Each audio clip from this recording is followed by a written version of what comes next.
So I'm just diving straight into this video. The fact is, I'm busy preparing for a really important exam, so I'm making videos that are easy and quick to make with no green screen and no agonizing over my intro. So welcome to another episode of Just in Time Worlds with your host, Marie Mullaney.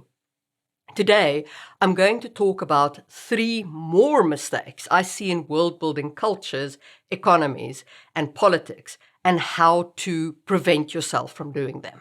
And that's it. You can buy my books if you want to support the channel. Okay, off we go. Cultural development is our first topic of conversation. And specifically on the topic of cultural development and history, I want to talk about the lack of depth I sometimes see. I don't know if anybody else read David Eddings' work, The Bulgariad, but he leaned into trope of the hats so hard that looking back on it, I wonder what it was that I found these books so interesting. Granted, at the time I was 12, so they were part of a childhood experience of a simpler world. But they were very trope of the hats. So first, I should probably explain what trope of the hats is. It is not when your characters wear hats. My characters wear hats. Hats are great. Trope of the hats is when every culture in your world has a single defining characteristic, and all people of that culture share that defining characteristic, exactly as is, no variation, and it serves to entirely identify that culture. This obviously presents a very one-dimensional view of characters in that world, and it presents it as if you can tell who somebody is just by the hat they're wearing. And that is exactly what the world of the Bulgariad is like. Every Drosnian is a spy, every Algerian is a horseman, every Cherek is a sailor and a drunkard, and every Riven is an introvert. Cultures do not work this way. You cannot just apply the trope of the hats to every culture you come across and say this is what they're like. This is something you can combat in your world building by ensuring that your cultures have diversity. Trope of the hats is bad. If you find yourself saying, all these people are like this, then you are heading down the wrong track in world building the culture. Now, that being said, of course you might have characters in your world who say such things. There is a difference here between how the characters in your world express themselves and your notes as a world builder. If your notes as a world builder contain the trope of the hats, you have a problem. If one of your characters expresses trope of the hats in the story, that character is probably expressing a somewhat bigoted opinion because they are not engaging with the culture beyond a very superficial view.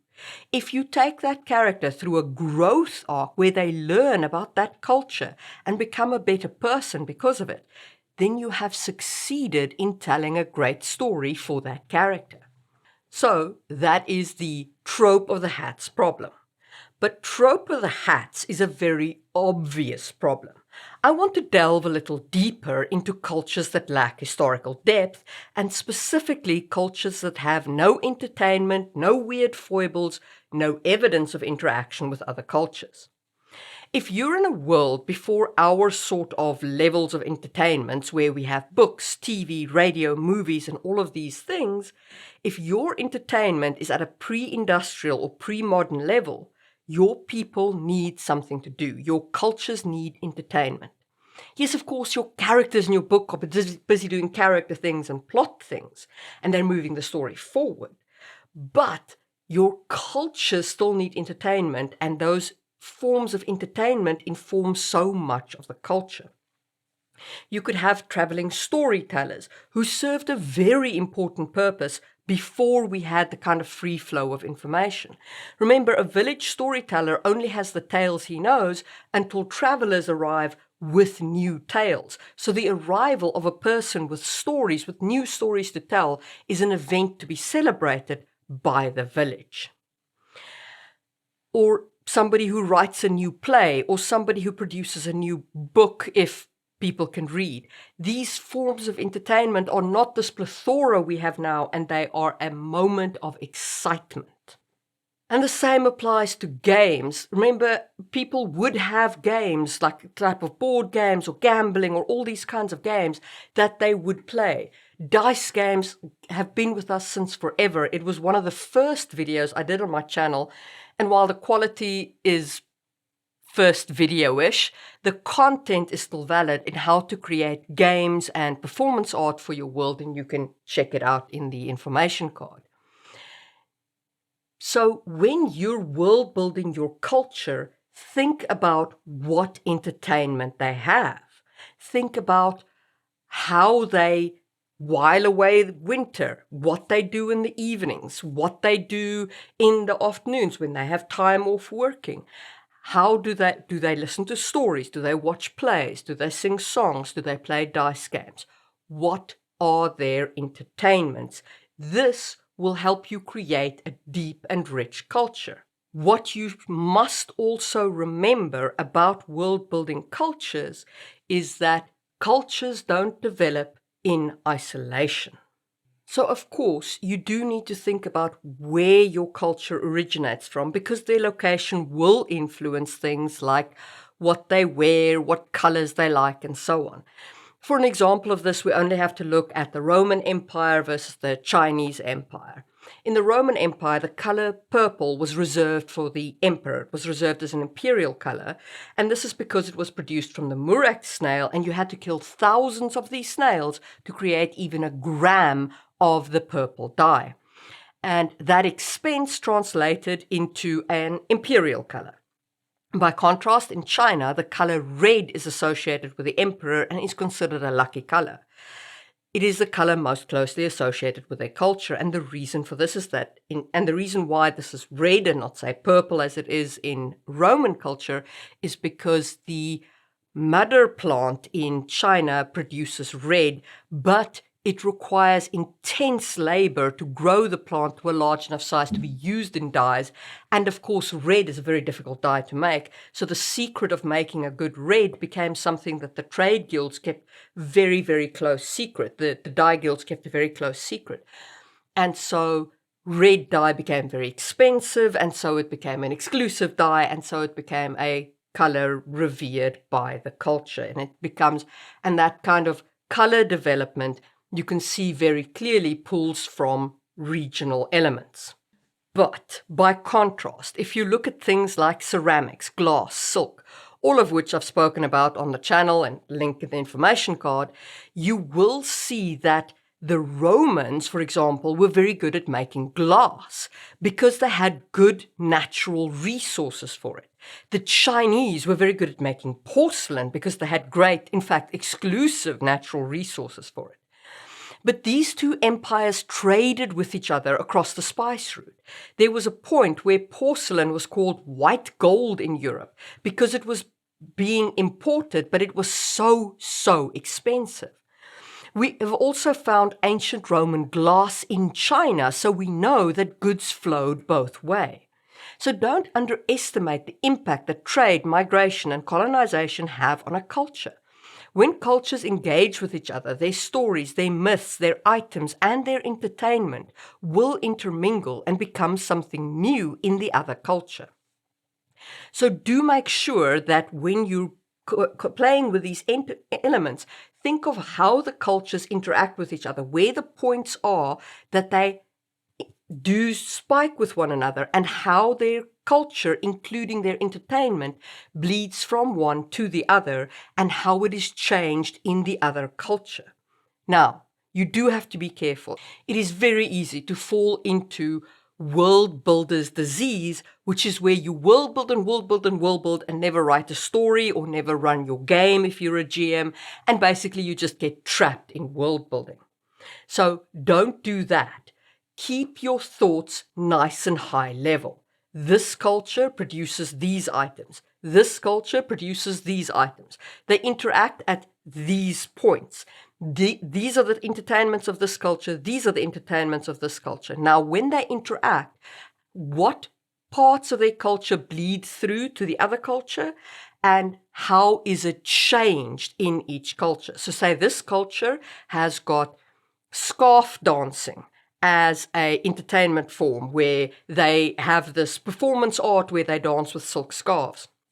And in this culture, when it's imported, they don't dance with silk scarves because it would be too risky with such, high quality items, but they do perhaps make artwork out of these silk scarves. So they plait them in certain ways and make certain kinds of knotworks out of them.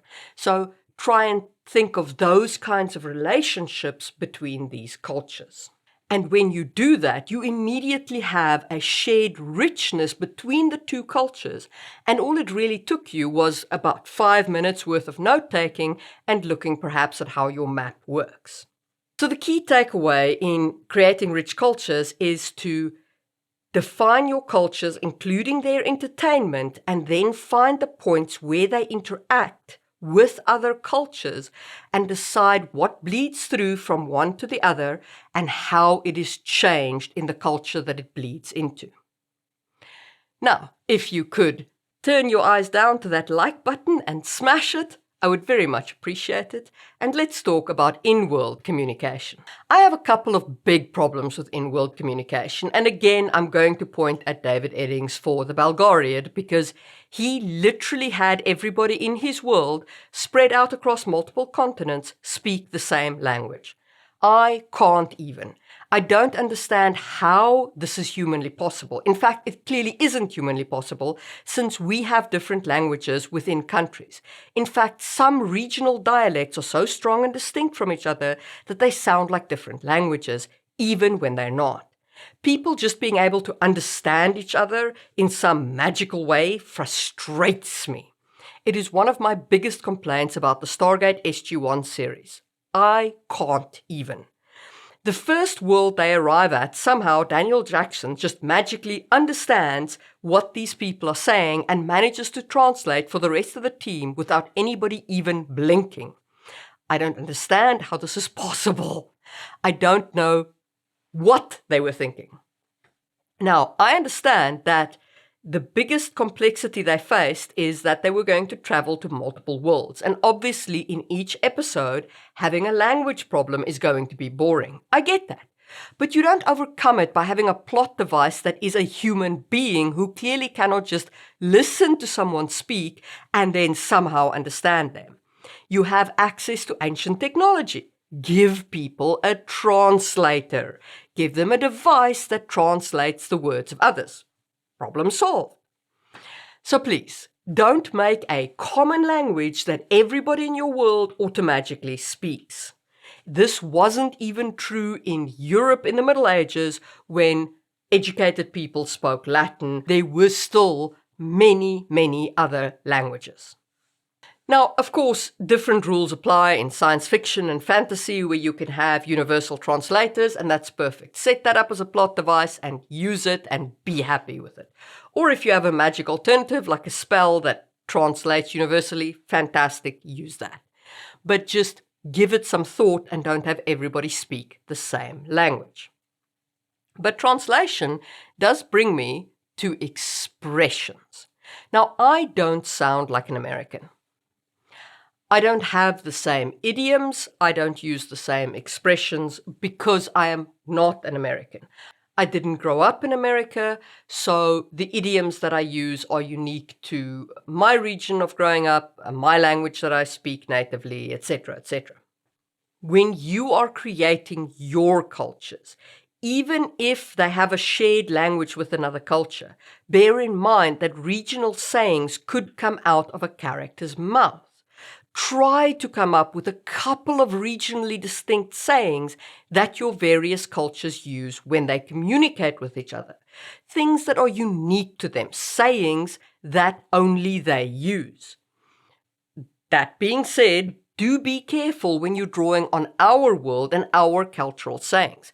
Catch-22 is a title of a book, so don't use that unless you have the same book in your world.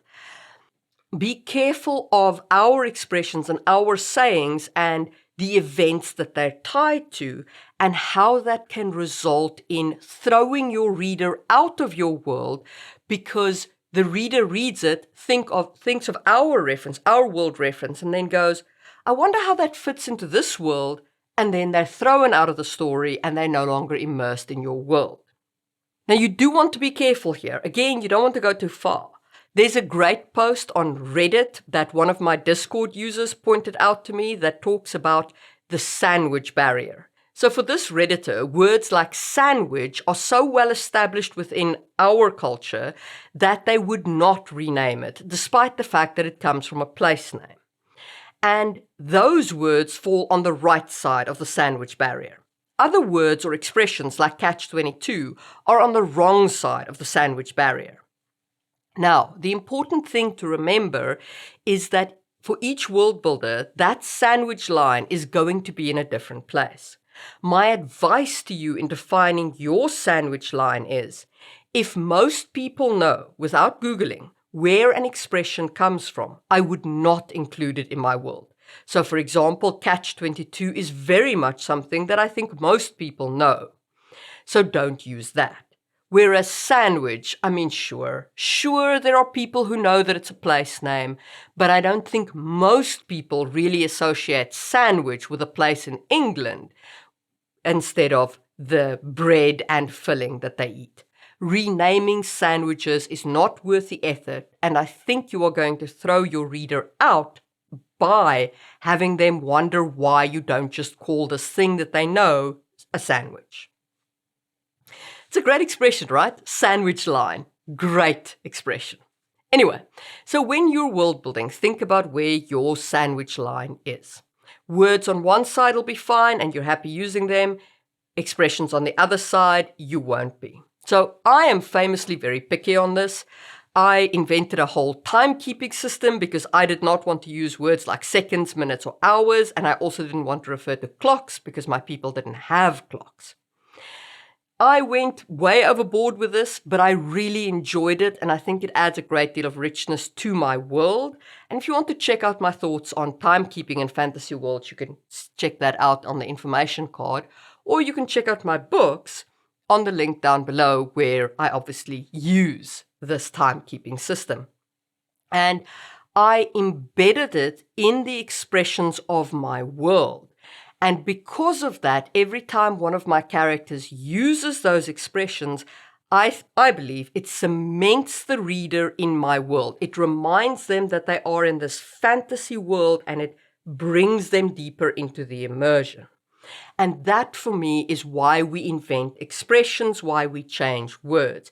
It is so that you can immerse the reader in your world.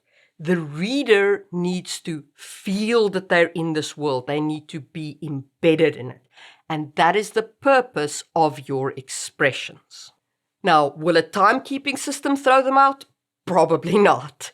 But catch-22 or a bridge too far very well might. Up next, we're going to tackle oversimplified social and political structures. But first, do me a solid. Hit the thumbs up button. And let's move on. So you remember how I said I don't like oversimplifications like trope of the hats? Well, that applies equally to gender roles, social structures, religion, and political structures. All of these things are not as simple as you might think. I have a particular like for the trope, and this character is the first one ever to break gender roles. Seriously? Whether they are male or female or any other kind of gender you define in your world, the gender roles evolved from somewhere. There was a time when these roles did not exist in your society. They were enforced through some fairly organic way, and they were solidified, and for however long they have been around, they have been enforced. However, there would have been exceptions. And if you think that that's not true, I present you with female warriors in our world. You have the Trung sisters in Vietnam. You have Boudica in England facing off against the Romans. You have Joan of Arc in France leading the king's forces against the English and overthrowing Henry V's son. You have Temu Gozen from Japan who fought as a samurai during the 12th century. So you have a plethora of women who broke gender roles. Conversely, just to flip that around so that you don't think I'm just picking on men or elevating women or whatever, you have men who are famed for being chefs, tailors, and weavers, roles people often associate with women. Gender roles are simply not so intractable. The same goes for class systems, even in strongly hierarchical society. There is some movement between classes. It's not true that nobody ever went from peasant to noble, because somebody did it at one point when the whole mess kind of started. So don't just create these structures and say, it's always been like this. Your characters might think that, and again, that's fine. But in your world building notes, don't make that mistake. And this flows into my other big bugbear. All people worship the same gods in the same way, whether those gods are real or not.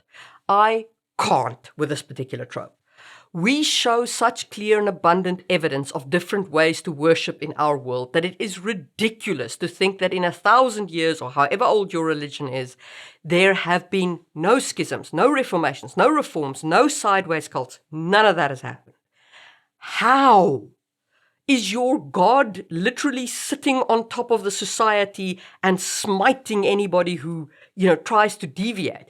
And if they are, I would argue that your best story in your world is how humans battle against this immortal being and force progress by fighting off this God who keeps them so strictly under their thumb. So, how do you combat all this? Think about how people have altered gender roles, how people have crossed gender roles, both ways. Think about how people have changed their religion. Where is the messiness? The real world is a messy place. If you look at our societies, nothing is as clear-cut as it has always been this way. And anybody who tries to dumb it down to that level is probably trying to sell you some kind of propaganda. All of our structures are messy. There are exceptions. There are ways in which they haven't been true. There has been strangeness in all of them. So in your culture, where is the messiness? And again, don't get bogged down in world builder's disease here. Don't go and define your Joan of Arc's life from her birth to whether she saw visions to whether she was mad to whether she died. Don't do that. Just note down a couple of exceptions to each of your strict roles, your class system, your gender roles, whatever you put in place. And then think of how that influences your culture. So, for example, if you have something like a Joan of Arc, maybe it is so that women who break their gender roles in your society are called Jennies, in honor of this figure, this warrior female figure. And then you have a great expression for your culture that ties back into their history. And when your reader reads that expression and then learns where it comes from in, organic world building, they are embedded and cemented in your world. They buy into your history and into the way that you have presented it to them as relevant to the culture and the world. Everything feeds everything else in world building. And it is in those elements of messiness, it is where things interact, that your world becomes real. And real worlds that players interact with or that readers enjoy is the holy grail of our art of world building. And that is a wrap on things that annoy me today. If you loved this video, consider giving it a super thanks or joining the channel. Before you click away, please do check out my video on creating a history for your fantasy world. Clicking on these end screen videos reminds the algorithm that my channel exists. So please do check them out and do clicky.